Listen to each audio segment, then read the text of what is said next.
Bonjour à vous, Vanessa Bernier, professeure de SOP et de SOP Yoga.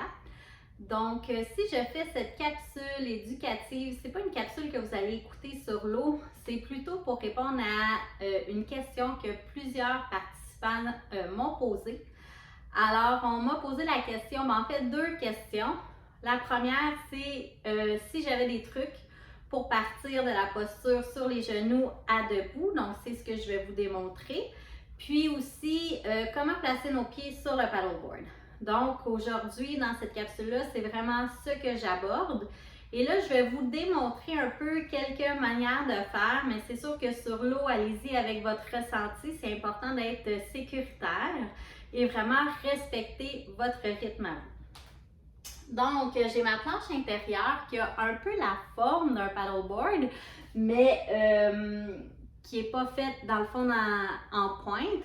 Donc, j'ai deux bourrons avec la planche de SOP intérieure. On va s'imaginer que le devant, le nose de la planche, c'est ici. Et l'autre côté, c'est l'arrière. Donc, ça va être plus facile pour vous d'y référer. J'ai aussi pas de poignée dans le milieu. Et juste imaginez qu'il y a une poignée parce que vous, de votre côté, quand vous allez avoir votre SOP dans la bonne direction avec le nose devant, c'est toujours plus stable d'être au milieu de la planche. Donc, on visualise la poignée. On met la poignée soit entre nos deux pieds ou entre nos deux genoux et on se rappelle les concepts de base au niveau de l'équilibre. Plus la base d'appui, elle est large et plus le centre de masse est abaissé, plus qu'on va se sentir stable. Donc, si on veut augmenter la difficulté, on rapetisse la base d'appui ou on élève le centre de masse. Donc, c'est un peu comme ça qu'on va jouer aujourd'hui. Alors, vous avez la planche. La pagaie, c'est toujours important de la tenir dans vos mains. Vous verrez sur la planche, est-ce que vous préférez l'avoir sur le côté ou l'avoir en avant de vous? C'est à vous de décider. Donc, la première étape, quand vous partez, en fait, quand vous faites la mise à l'eau de votre planche, puis que vous n'êtes pas certain de votre équilibre, c'est toujours mieux de partir sur les genoux. Alors, on se met sur les genoux, au milieu de la planche. Et on a différentes manières, soit qu'on peut s'asseoir sur les talons, soit qu'on peut être debout. Donc, on vient déjà d'élever un petit peu le centre de masse. On peut avoir les genoux très larges ou les genoux rapprochés. Donc ça, c'est à votre discrétion. La pagaie, quand on se lève debout, moi je trouve que c'est plus facile quand elle est en avant de nous. Mais peut-être que vous allez préférer l'avoir sur le côté. C'est juste que si des fois on bascule, ben la pagaie peut tomber à l'eau. Alors moi, je préfère qu'on l'ait déjà devant nous. Donc on s'arrange pour qu'elle soit dans le milieu. Alors, première manière de se lever, la manière la plus qui peut nous sembler la plus sécuritaire au début, mais qui est quand même difficile parce qu'on fait un transfert de poids et là la planche va bouger, c'est de remonter un pied après l'autre. Donc on s'appuie sur notre pagaie et là on choisit le pied qu'on est plus stable, on met nos pieds parallèles un peu plus larges que le bassin, on prend notre pagaie dans les mains et on déroule de manière sécuritaire. Donc, on y va à son rythme, lentement, on plie les genoux. On ne veut pas avoir les genoux trop raides, hein? On veut une certaine flexibilité au niveau du bassin pour jouer avec les vagues. Donc, on se met debout sur la planche. Alors ça, c'est une manière de base. Et pour redescendre, même chose, on dépose la pagaie, on plie une jambe, on plie l'autre jambe et on est de retour sur les genoux. Donc, la manière sur les genoux, c'est super pratique quand on est débutant. Quand il y a beaucoup de vagues aussi, quand on sent que là, notre équilibre devient plus difficile, c'est préférable de revenir un peu plus bas sur la planche. Si on veut y aller d'une autre manière, il y a le Ninja Style. Alors, même principe, la pagaie est devant soi. On met nos mains sur la pagaie et là, au lieu d'y aller une jambe après l'autre, on y va les deux pieds en même temps et on se lève debout sécuritairement. Et là, peut-être vous allez me dire, oh my god, sauter sur ma planche, c'est beaucoup trop difficile pour moi. Ben, ça peut être surprenant. Des fois, y aller un pied après l'autre, ça fait balancer la planche de chaque côté. Donc, ça peut devenir plus difficile. Parce que quand on y va, les deux pieds en même temps, on met le poids en même temps, répartis à 2 endroits sur la planche, donc ça pourrait être plus stable. Donc, c'est à vous de pratiquer. Même principe, on peut descendre un genou après l'autre. On revient se mettre à genoux, on remonte sur la planche et on se pratique. Donc, juste ça, ça peut être à pratiquer et vous allez voir, vous allez travailler tous les muscles de votre corps. Donc, ça, c'était pour répondre à la première question.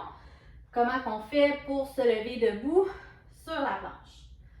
Deuxième point, je voulais vous parler des jeux de pied. Et là, je vais juste mettre ma pagaie de côté parce que je ne suis pas sur l'eau et j'en ai pas besoin pour les prochaines explications.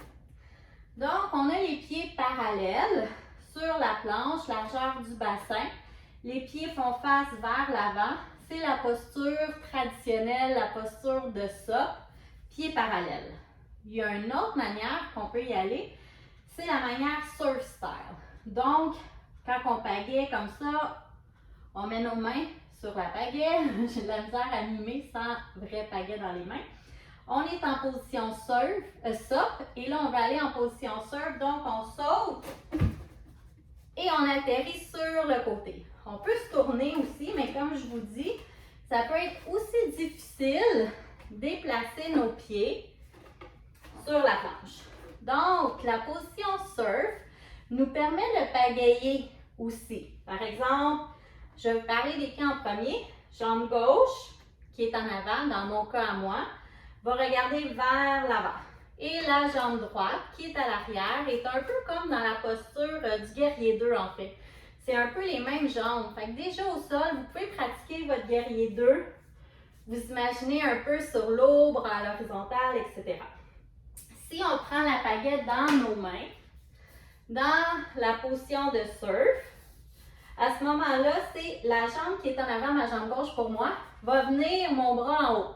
Et ma jambe qui est en arrière, c'est mon deuxième main. Donc, c'est comme ça que je pagaie dans la position de surf. Et là, si vous avez envie, vous pouvez vous amuser. On peut ramener les jambes ensemble, revenir dans la position parallèle, aller en position surf de l'autre côté, etc. Donc, on s'amuse. Ça fait partie des apprentissages d'un cours d'initiation de ça. Faire des petits jeux de pieds sur la planche. Parce qu'en fait, ce qu'on veut, c'est être à l'aise. Donc, si vous n'êtes pas prêt à sauter tout de suite, vous pouvez tout simplement bouger la planche comme ça, de chaque côté, pour juste avoir le feeling de votre planche, avoir le feeling de l'eau. Deuxième étape, on peut rapprocher les pieds ensemble, orteils, talons. On les fait dans les cours de yoga. Même principe pour éloigner nos pieds. Parce que dépendamment des courants d'eau, des exercices que vous voulez faire sur votre planche, vous allez devoir déplacer vos pieds. Donc, c'est pas seulement d'être debout, raide, puis de dire « Wow, je suis debout sur ma planche ». C'est vraiment d'avoir une certaine fluidité au niveau des hanches, au niveau des genoux, puis d'être capable de bouger sur la planche. Et ça, vous pouvez l'essayer au sol. Si vous n'êtes pas certaine, vous n'allez pas voir mes pieds, mais si vous n'êtes pas certaine, on est en position ça, pied parallèle, qui ressemble un peu à la posture de Tadasana au sol, posture de la montagne. Et là, hop, on saute dans notre posture de guerrier 2. On peut s'amuser. Là, vous ne voyez pas mes pieds, mais vous pouvez vous les visualiser. Et là, on revient Tadasana, je parle pour les pieds, et on retourne surf style de l'autre côté. Il y aurait aussi la position des pieds hybrides. Donc, ça, c'est un entre-deux. Alors, on a ça, on a surf. Et là, si on n'est pas certain, on a comme les pieds en diagonale. Il y a différents designs de planches. Toujours la poignée dans le milieu, qui a comme deux côtés au niveau du grip. Donc, vous pouvez comme avoir un pied du côté droit de la poignée, un pied du côté gauche. Un petit peu un mélange de surf et de SUP. Fait que ça vous fait un entre les deux si on n'a pas le goût de faire les 180 tout de suite. Est-ce que j'ai d'autres choses à vous dire au niveau des pieds? Je pense que c'est tout. Alors, je sais que des fois en SUP, on a le goût d'en faire, mais qu'on n'a pas le goût de tomber à l'eau.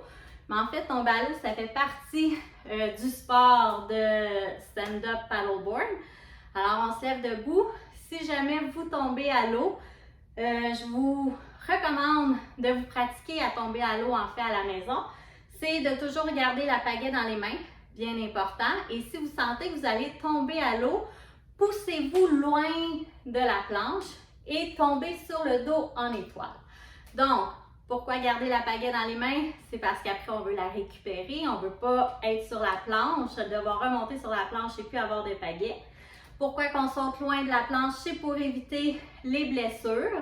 Et la position étoile, c'est parce que si jamais le sol n'est pas assez profond, vous n'êtes pas certain de la profondeur du sol, vous ne l'avez pas vérifié avant de partir en promenade, bien, le fait d'être en étoile, vous allez être plus large, vous allez toucher le fond moins rapidement, donc évitez d'autres blessures. Un dernier petit truc, si vous avez perdu votre pagaie, si vous êtes fatigué ou s'il y a tout simplement trop de vent, trop de vagues, ça serait de nager sur le ventre. Et là, si vous avez la pagaie, peut-être que je n'aurai pas assez de place pour le faire comme il faut, mais c'est d'être dans le milieu de votre planche, de tourner la pagaie pour que, normalement, la pagaie, on pagaie comme ça. Là. Alors, le côté arrière va venir sur la planche. Et là, on va l'accoter. Là, ça, je vous dis, moi, je suis dans mes rideaux. Là, mais vous allez venir vous accoter sur le ventre. Donc, ça tient votre pagaie. Et là, vous pouvez ramer comme en crawl sur votre planche. Si jamais vous avez besoin de tourner de direction, on bouge les mains en mouvement inverse pour faire tourner la planche. Donc ça peut être une autre solution. Si jamais on se rend compte qu'on est fatigué ou qu'on n'a plus d'équilibre puis que ça devient un peu trop dangereux sur l'eau. Alors, ce n'était pas vraiment un cours, c'était juste quelques notions de base pour vous apprendre à être à l'aise sur la planche, faire des jeux de pied. Donc, je vous invite à les tester. Je le sais que des fois, on n'a pas le goût d'aller à l'eau. Si vous êtes habillé correctement, il n'y aura pas de problème de tomber à l'eau. Donc, habituez-vous à tomber en bas de votre planche, à remonter sur la planche et challengez-vous avec des petits jeux de pied. Alors voilà, c'était mes conseils pour la capsule d'aujourd'hui et je vous souhaite une belle balade de SUP.